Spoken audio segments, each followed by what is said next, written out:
Bismillahirrahmanirrahim. Bismillahirrahmanirrahim. Assalamu alaikum and good evening. Ladies and gentlemen, it's my great pleasure to welcome you to tonight's edition of Saj Mahal. Bryfield, Brussels, Brexit and beyond. My very, very special guest this evening really needs no introduction. His face is as well known in the northwest of England as it is right across Europe and beyond. His poise, his demeanour, his intelligence, his eloquence is highly respected and admired. Now, I could have a really long introduction of all his achievements, his chairmanship of this, presidency of that, but just to highlight a couple of major achievements, he is really a trailblazer, the very first British Pakistani ever to be elected to the European Parliament, the very first Muslim, in fact, to be elected to the European Parliament. He didn't waste much time when he got there. In 2005, very short period after entering the European Parliament, he introduced the Friends of Pakistan Society. One of his perhaps greatest achievements, as I said, in addition to the chairmanship of various bodies and the presidencies and the vice presidencies, many firsts, his great achievement, a gift to the Pakistani people, was the role, the pivotal role that he played in the Gsp Plus setup. Commentators have valued that at many millions of pounds, or certainly rupees, billions of rupees to the Pakistan economy. For that and for a host of other issues, certainly he's outspoken on the issues of Kashmir. He's never shied away from commenting on that. He was a leading voice against anti-Semitism, racism, and certainly the rise of Islamophobia right across Europe.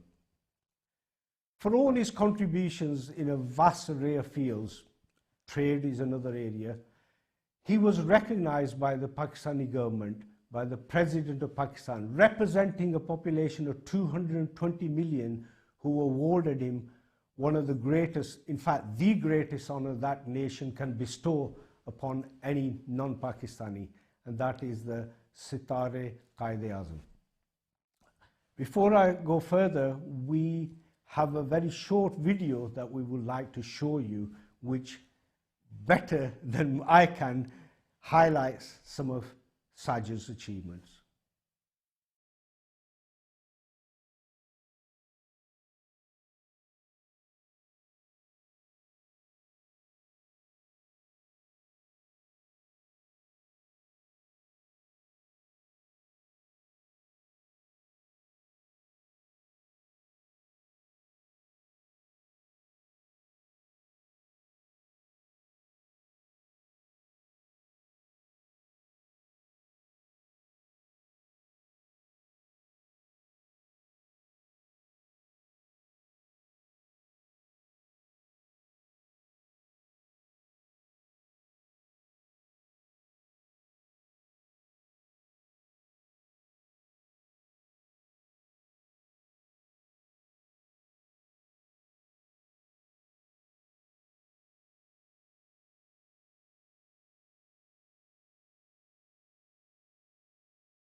It is now up to you to work,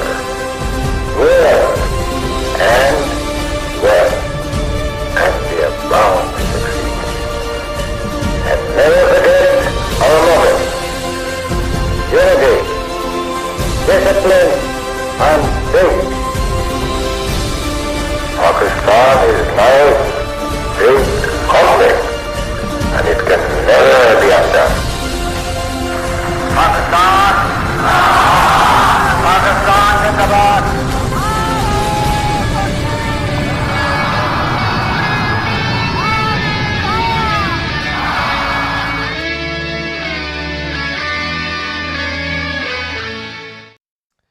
So, ladies and gentlemen, it is with great pleasure that I welcome the trailblazer, the highly esteemed, the multi-talented, award-winning Sajjad Haider Karim. Saj, welcome. Thank you very much for joining us this evening. It's a great pleasure and honour for you to have you next to me this evening. No, Assalamu alaikum. It's always good to be on home turf.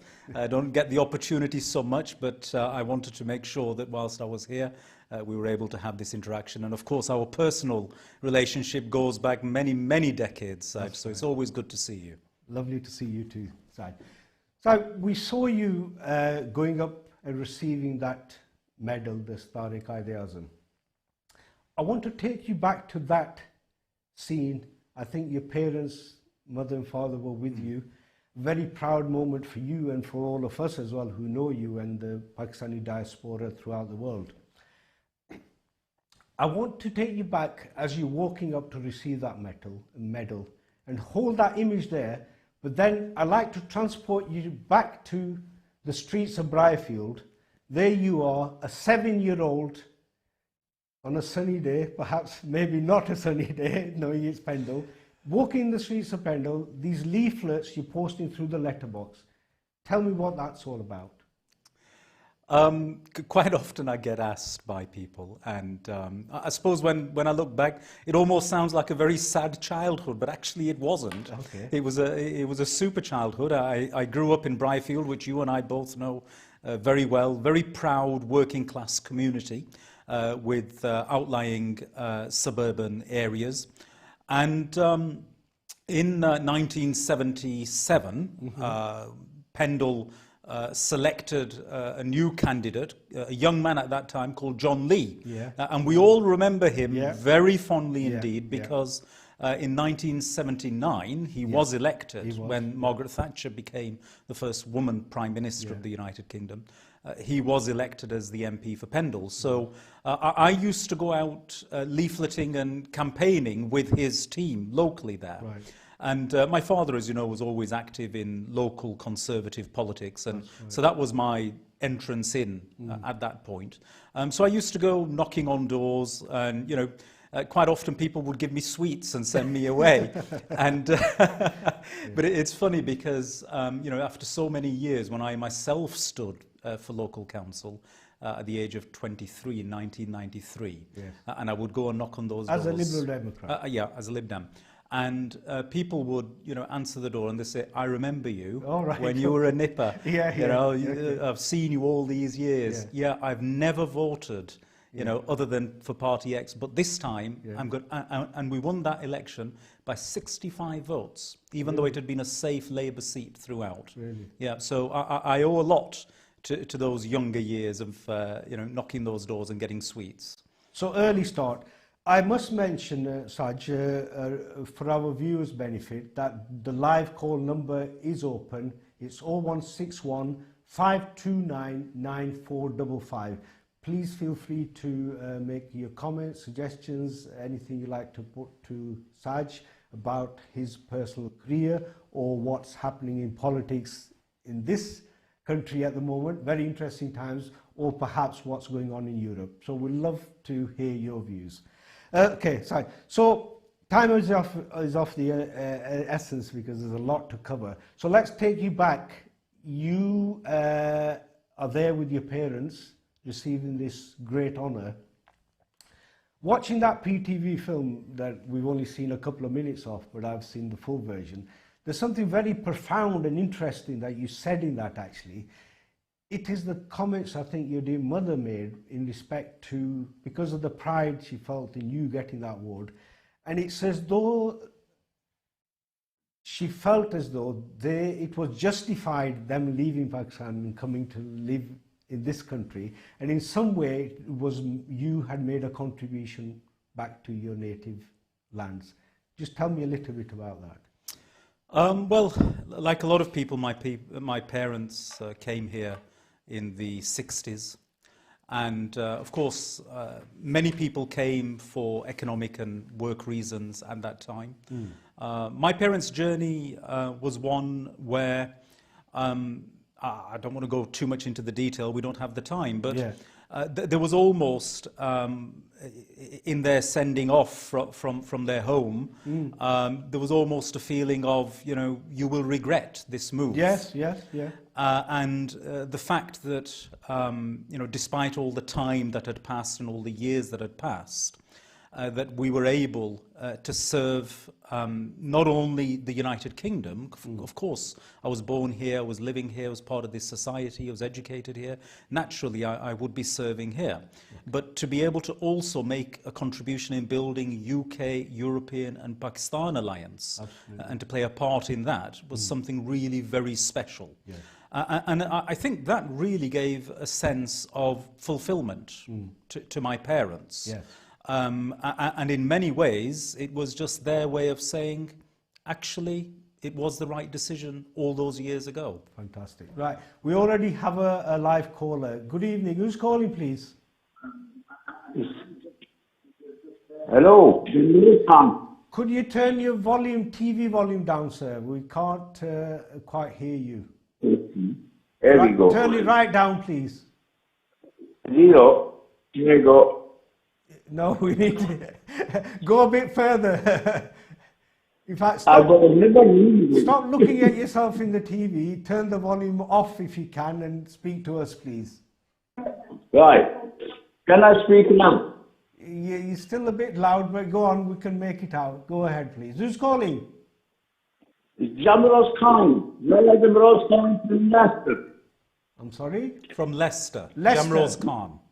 Yeah. Okay, Mr. Khan, please tell us what you'd like to say. Well, I want to directly speak to Mr. Sajjad, Karim. Yes, yes, please. Sajjad साहब बोल रहे हैं? जी जी. अच्छा अच्छा अस्सलाम वालेकुम. क्या हाल ठीक हो? वालेकुम सलाम. मैं बिल्कुल ठीक हूँ. Thank you. Very good. मैं बड़ा happy हूँ. You're doing very well, man.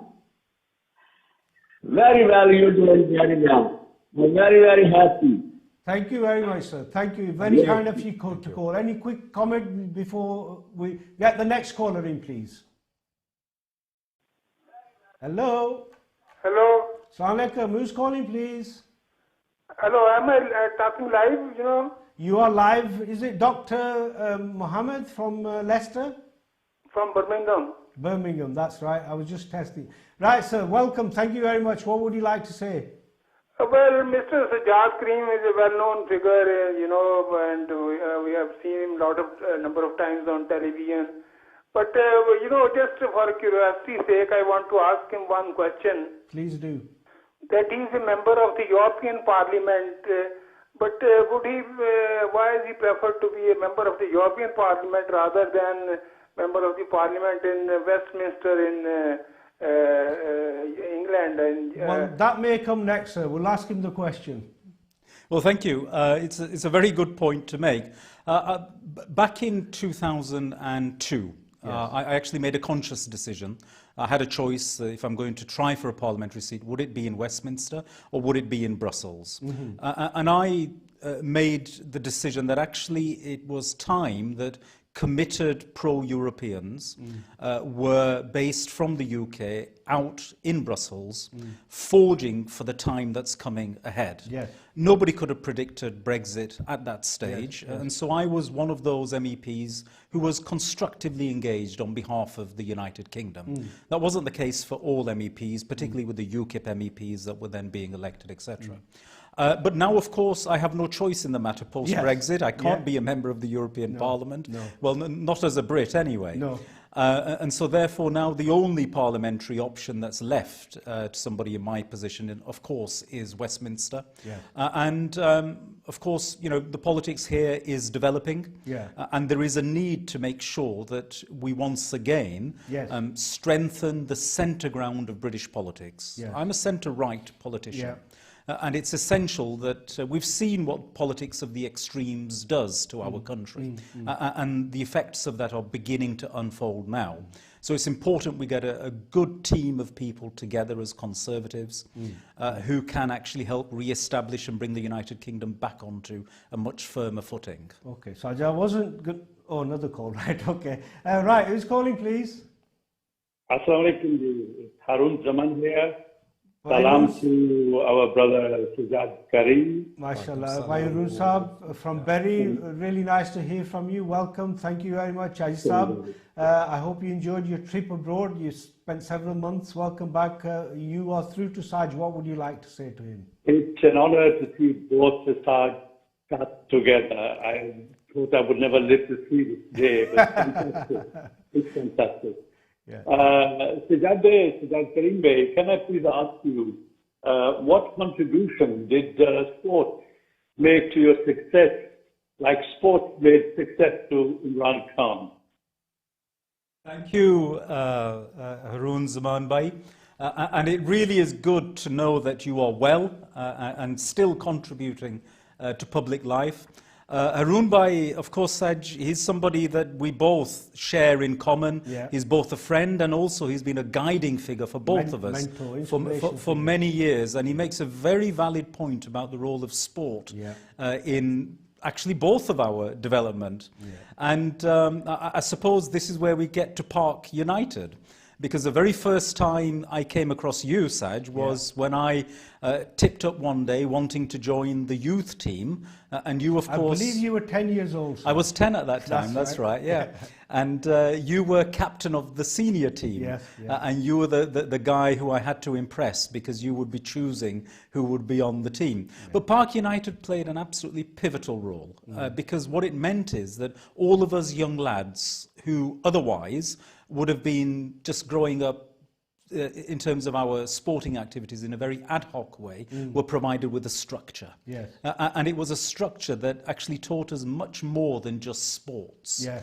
You know, a lot of values were instilled in us about contribution, about making sure that you pulled your part as part of your team. Yeah. And of course, we dealt with some particularly difficult issues, Saj, as you well remember. The early 70s, mid-70s, the sort of discrimination and racism that we had to face.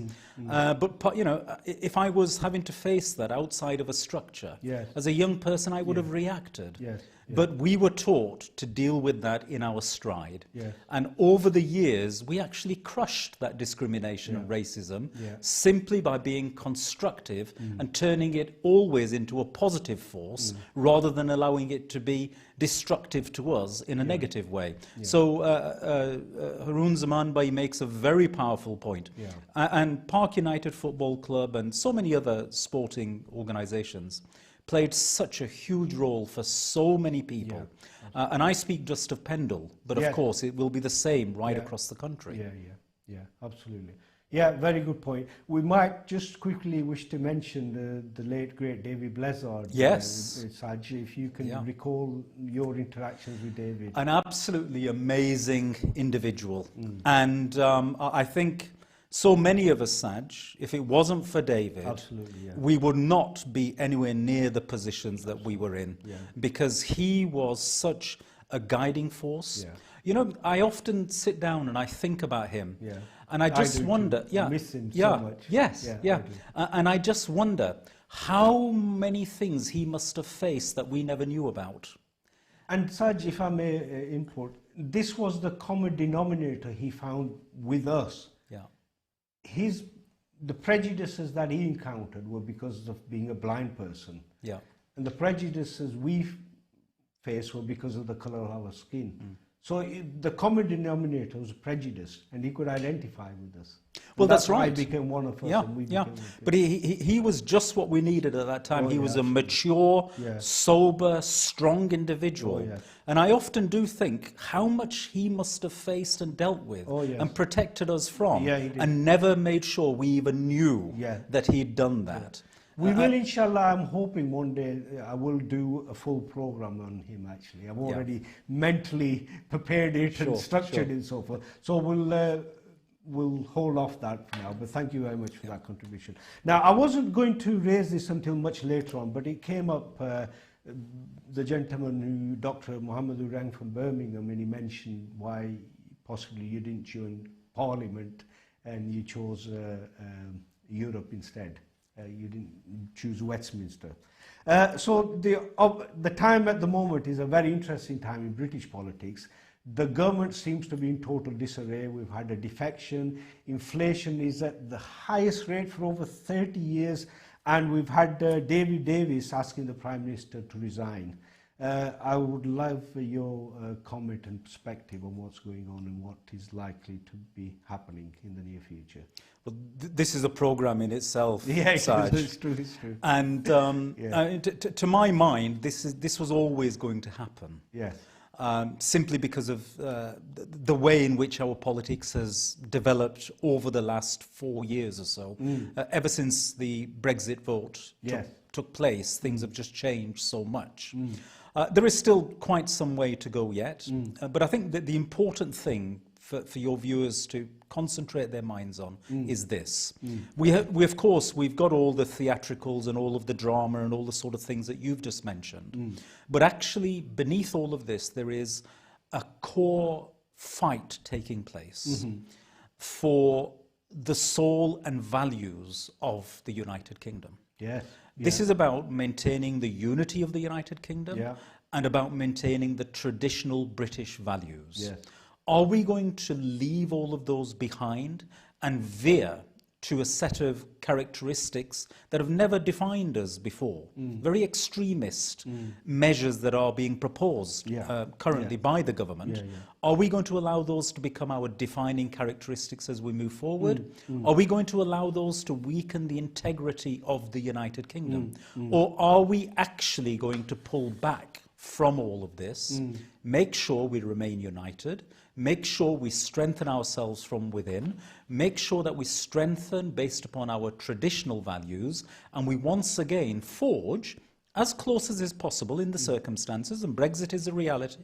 We've got to accept that, and we've got to move on from that. But we must forge as close a relationship as we possibly can to the European Union. There's actually no option about that when you think about it logically. So that's where we need to go. I believe we will end up there eventually. There is, of course, a growing realization amongst people about the tremendous challenges that are coming. Many of those are, of course, global. They're related to the pandemic. Inflation is certainly wrapped up mainly in that. But then, of course, you have particular issues which are directly Brexit related. And I think there's a growing appreciation amongst people that a lot of the difficulties that we are beginning to face, or certainly changes that are happening in their lives, are because Brexit took place. There are many people, of course, who voted for it for a variety of different reasons. And what is important is that somebody like me, who was very firmly against the idea, accepts the realities and works constructively to help bring the United Kingdom back onto a sure footing. You are part of a group, a movement, if you like, which wishes to have closer ties with Europe. Well, do you want to tell us a bit more about that? I'm a member of the Conservative European Forum. That's right. And we are centre-right people of conservative mindset, not necessarily all Conservative Party members. All right, okay. Not necessarily Conservative Party members, So people who are centre-right in their thought, taking the view that it's essential that the United Kingdom has as close a working relationship with the European Union as possible. Right, okay. So that's the core basis in terms of our European policy, and that's the platform that we work from. Okay. Yeah, so just now that we're on the subject of Europe, you might have heard, I think it was today, that a new president has been elected for the European Parliament, a lady by the name of Roberta Metsola from Malta. Right, from Malta, Do you want to react to that? Fantastic. I mean, I worked very closely with Roberta for many years.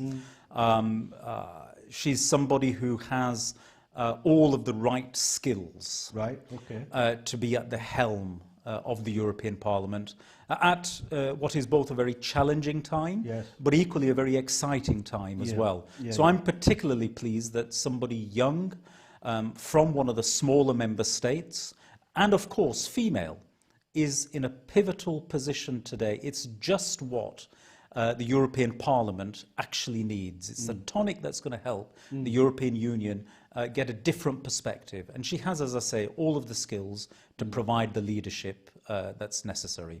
And it's no easy thing to do, to get elected as the President of the European Parliament. I myself was a candidate on one occasion. It's a very tough ask, and she's done great. Yeah. I mean, upon reflection, I mean, you were so close, and I mean, it's great.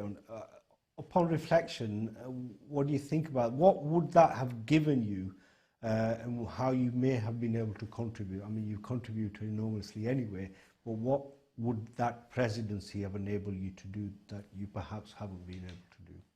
Well, the timing of it, Saj, I'm afraid, would have been such that we'd have been so wrapped up in all of this Brexit stuff in the UK that most of my presidency at that time would probably have ended up coloured in one way or another with that, because you will recall that at the time of the referendum, I was literally spending all of my time here in the United Kingdom, moving right across the country, trying to persuade people as to what I believed was in our natural interests and national interest, for that matter. And so therefore I wouldn't have been able to do that if I was in my position as president. So I'd have been pulled in all directions at all times. And in fact the whole of the country in a way was paralysed, because there was nothing really happening. There were just talks about Brexit and the implications of that. Yeah, you know, it's not been our finest moment, let's put it that way. But we've got to move on from where we are. And we've got to figure out a game plan as to how we're going to do this. Okay. Saj, you recently tweeted jointly with Dominic Grieve, the former Attorney General, with respect to Nationalities and Borders Bill. One nation conservatism is incompatible with two-tier British citizenship. Before you answer that, can I just quickly take a call? Yes, in fact, we have many calls. Thank you very much for everybody who's tried to ring. The conversation is so interesting that we've had difficulty cutting off. But who's on the line, please? Assalamu alaikum, Saj. Wa alaikum salam. How are you today? Which Saj are you referring to, sir? Oh, you are the boss. I'm the boss. Oh, I'm not, you know, but go on. Who's calling, please? Oh, this is the doctor that you spoke last week and you recognized me, and I thought that you will still Dr. Mohammed from Birmingham. Yeah, no, not really. He spoke to you earlier on. This is another You rang doctor. earlier, yes. Yes. Before we proceed further, do you know what is the meaning of CF, which shows at the end of your name? Ah, right, okay. Well spotted.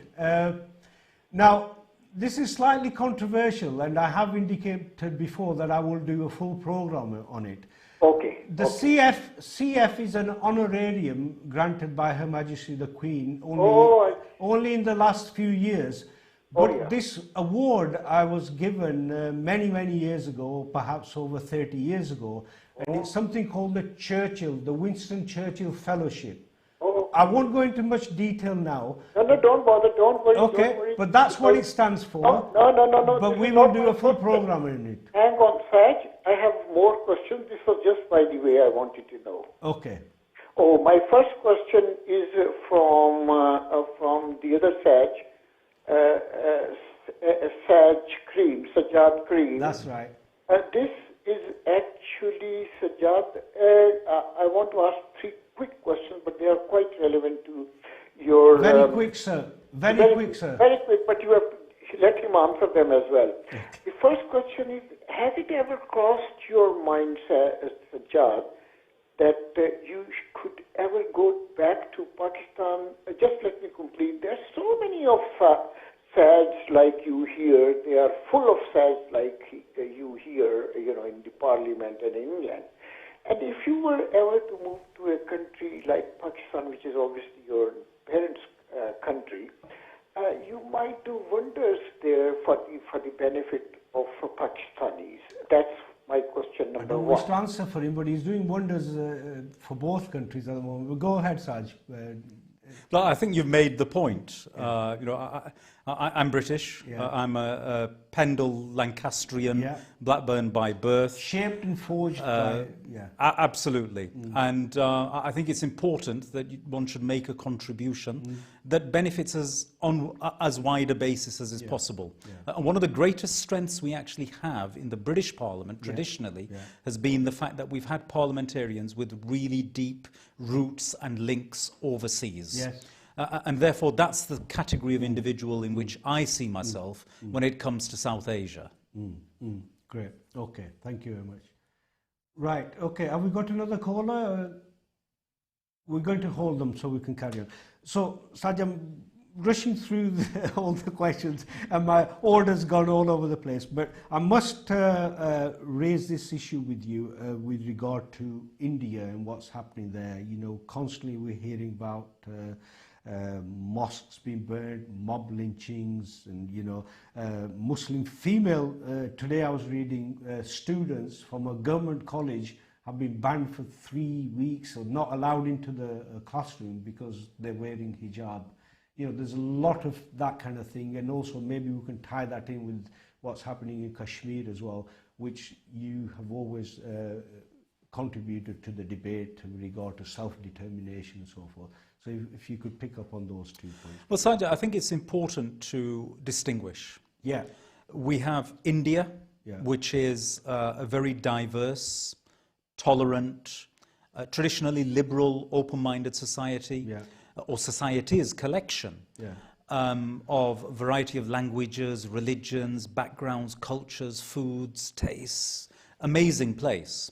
And then, of course, you have Modi's influence on India, which is a political, religious movement. And this is the danger of what happens when extremist mindsets capture societies. You see very wonderful societies very quickly becoming something very, very different because the power center has been captured by an extremist mindset.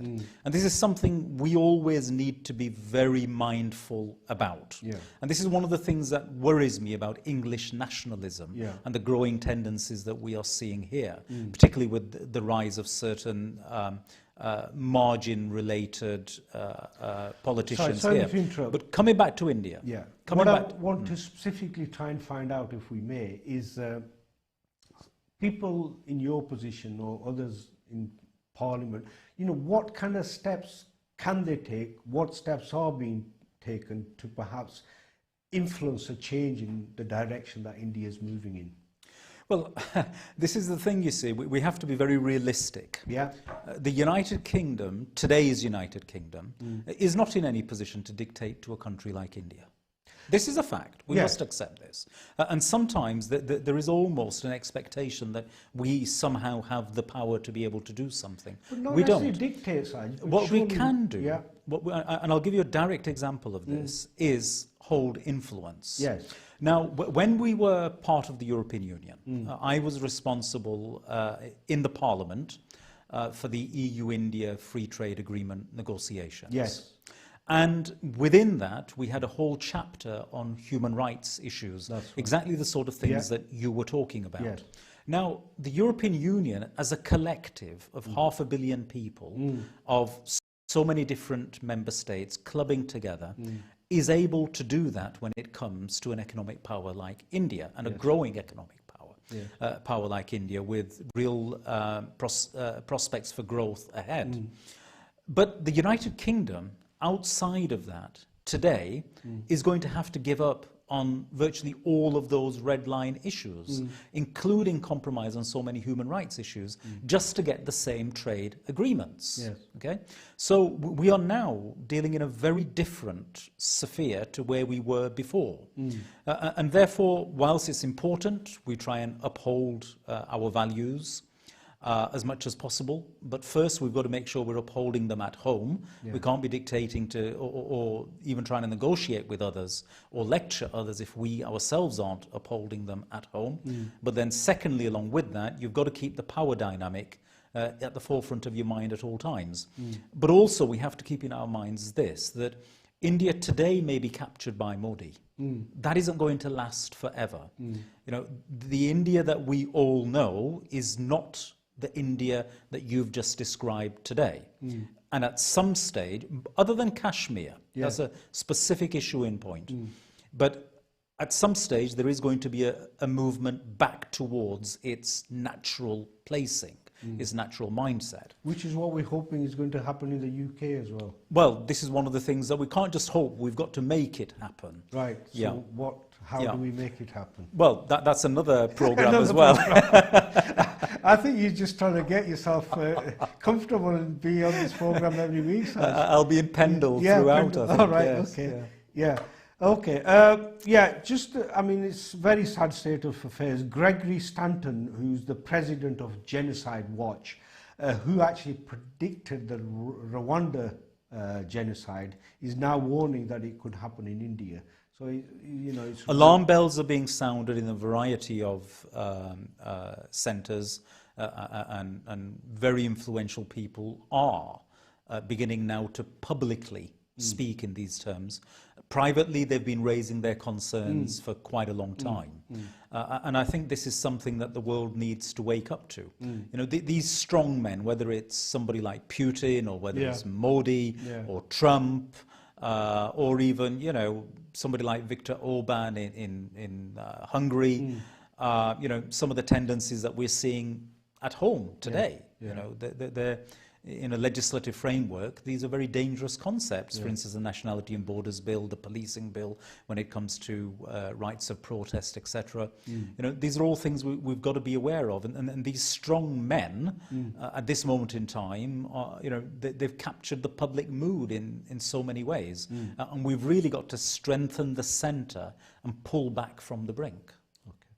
Quickly then, let's move on to Kashmir and your reaction to that and what, again, is the Modi link, what's going on there?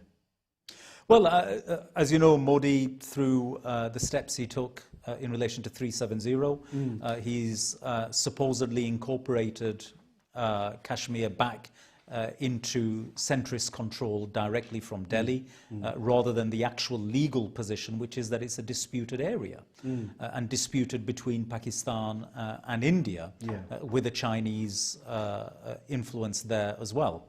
Now, this remains an absolute flashpoint for the world. But I see that since Modi took that particular step, there has been a change in the addition of one further factor. Before, you always had Pakistani interest, Indian interest, the interests of the people of Kashmir, and then, of course, the international community overarching, which was quite impotent on the issue. But now you have also a Chinese interest, which wasn't there in the same way before, which is very much an economic interest.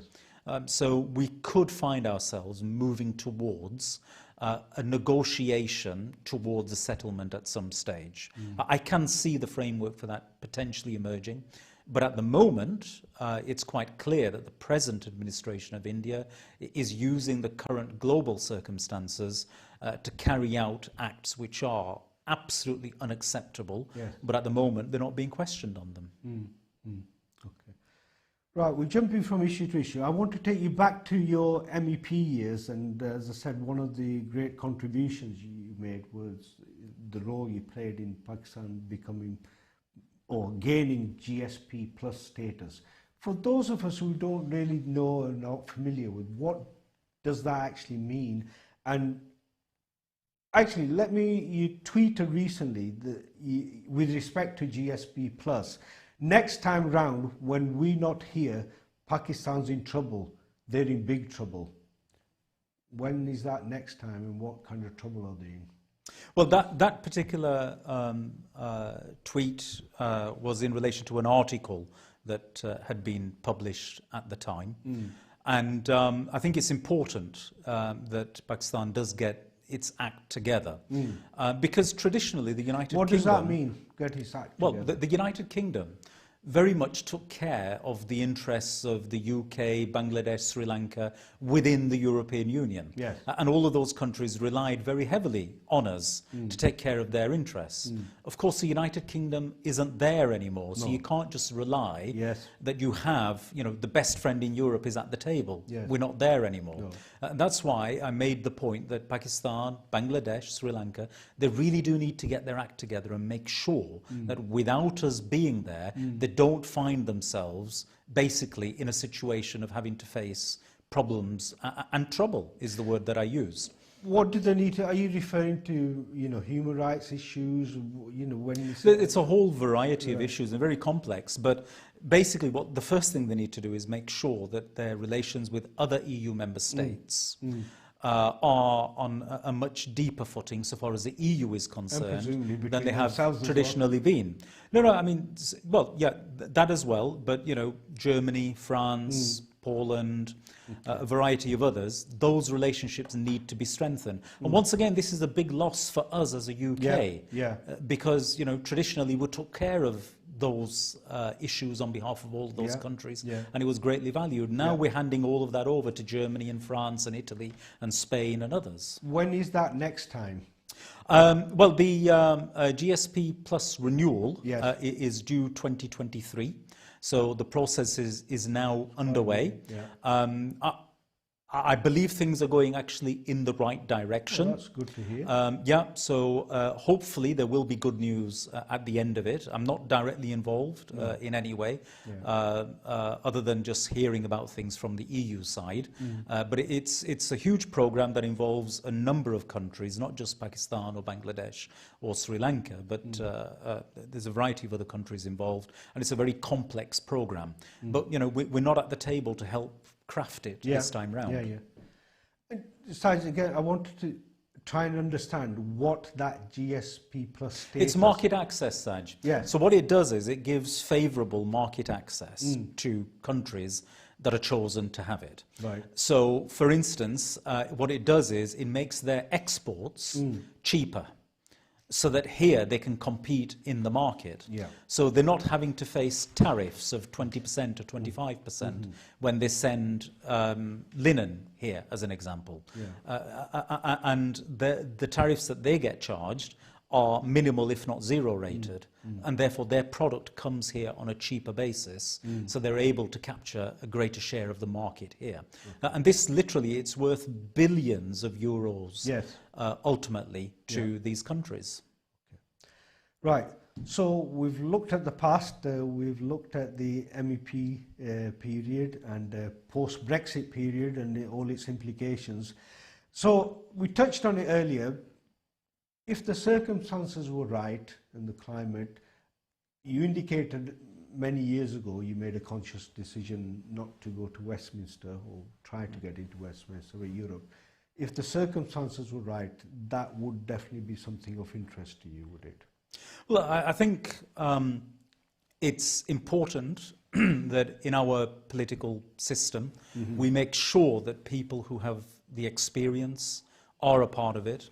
And once again, I think it's important that we build up the centre. Now, that's not down to any one individual. That's making sure we have a collection and a team of people as wide as possible that come and help play that part. And this really is an issue of some heavy lifting that needs to be done. I mean, there's a huge mess that's been created, and there's a huge amount of heavy lifting that needs to be done. So the answer to your question is, would I be willing or would I like to be a part of that team?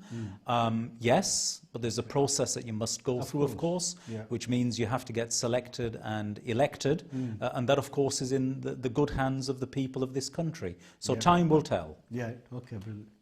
Right, believe it or not, Saj, we've only got 5 minutes left. Really? Can you believe it? Right.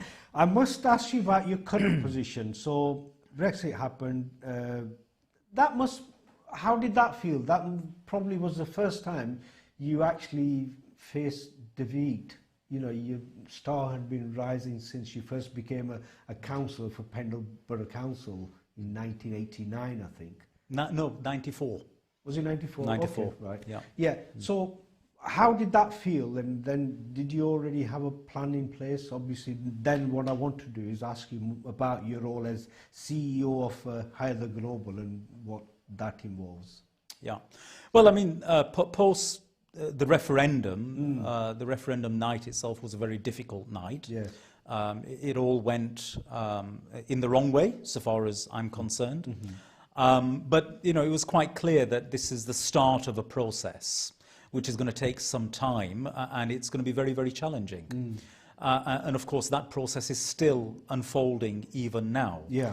What I haven't done is turned and said to the people that won that referendum and have now formed the government that, yes, fine, I accept, I was wrong, I'm with you, because I just don't see a clear pathway ahead in what they are doing. So I remain amongst my grouping of people who take a very different view as to what the future pathway ahead should be. So my politics hasn't changed in that sense. And I think time will tell as to how things work out in the end. But I think it's important that one should remain absolutely true to your convictions and principles, particularly when it comes to a point of national interest. Yes. There can't be compromise on that. So that's why I'm in the political wilderness at this moment in time. But you have to go through these periods sometimes Don't worry, in life. you can be my assistant. We've already got a full program for the next month, I think. Yes. 3 minutes left, I'm being told. Right, CEO of Haider Global. Tell me what Haider Global does and what it's about. Very quickly, please. Provides strategic advice Yeah. to industry, to trade groups and non-EU governments about their EU affairs and regulations. So it's nothing particularly sexy. It's just, you know, straightforward legislation interpretation. What's bread on the table? Is it? Well, it keeps things turning, yeah. Turning, okay, brilliant, okay. So, obviously, you know, your successes, your achievement, you are much admired by young and old, right across the board, friend and foe, and you know you're an inspirational figure. Very quickly, in concluding, a message for our viewers in general, and in particular our youth. You know, what would you say to them to inspire and motivate them? And also, we'll quickly mention something I wanted to ask you right at the beginning, was who were the people that you looked up to and who inspired you when you were setting off? Well, in my life, it's Muhammad Ali, the boxer. Yes, yeah. You know, without a shadow of a doubt, he was such a towering figure, I think, for all of us. For all of us, yeah.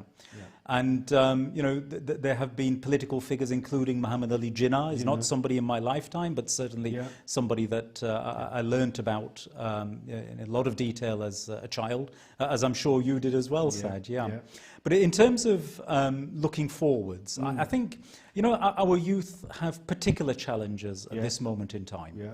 And the uncertainty and the speed of change that is taking place is something that's leaving both old and young feeling very uncertain about the future. And I think it's important for our youth that, you know, despite all of the challenges that they are facing at this moment in time, it's important to keep an eye on the wider and bigger picture, which isn't something you can always do when you're young. But, you know, it's important to see that whilst we may be going through and facing very difficult challenges at this moment in time, there is a way through this. It's down to us to find that pathway. Great. Saj, thank you so very much. I'm sorry to have to cut you off. And thank you to all our listeners. I know there were many dozens who were calling and couldn't get through, but the conversation was flowing and we needed to get the contribution from our guest. Saj, thank you again for your wonderful contribution. It's really nice to have you as our guest. So in conclusion, in thanking everybody, I'd just like to mention that people of our generation, our viewers, may recall a very popular comedy program in the late 70s and 80s called The Two Ronnies, Ronnie Barker and Ronnie Colbert. When Saj and I were discussing putting this program together, just to show that politicians also have a sense of humour, Saj suggested that we could perhaps call our program The Two Sajas. So, In the end, we decided not to. We realised we're not that funny, and perhaps we're not as talented comedy-wise as the two Ronnies. But hopefully, the two Sajjas have put together an informative, interesting, and at times perhaps entertaining programme for you this evening. So it's good night from me. I'm wearing my two Ronnies glasses. It's good night from him. Good night, everybody. न सिर्फ पूरी दुनिया में रोशन किया, बल्कि पाकिस्तान के सब हिलाली परचम को बुलंद से बुलंद दर